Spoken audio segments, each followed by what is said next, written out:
BBA TV news కి స్వాగతం. నేను రూప. పరవాడ మండలం లంకెలపాలెం 4 రోడ్ల కూడలి సిగ్నల్ వద్ద ఆగి ఉన్న వాహనాలను ఢీకొన్న లారీ సాయంత్రం లంకెలపాలెంలో చోటు చేసుకుంది.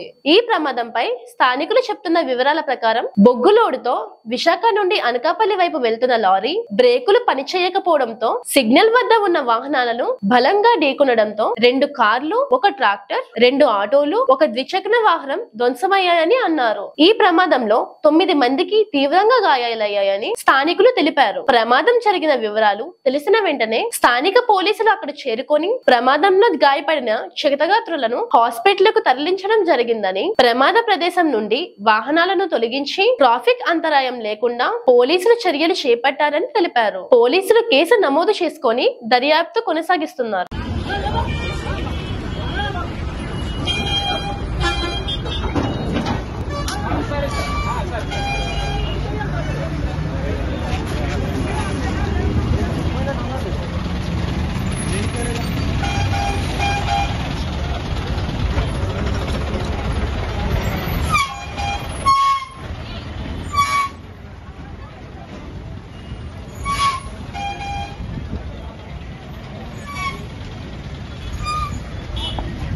ఇలాంటి సంఘటనలు పునరావృతం కాకుండా సిగ్నల్ వద్ద పటిష్ట చర్యలు చేపట్టాలని స్థానికులు వాపోతున్నారు.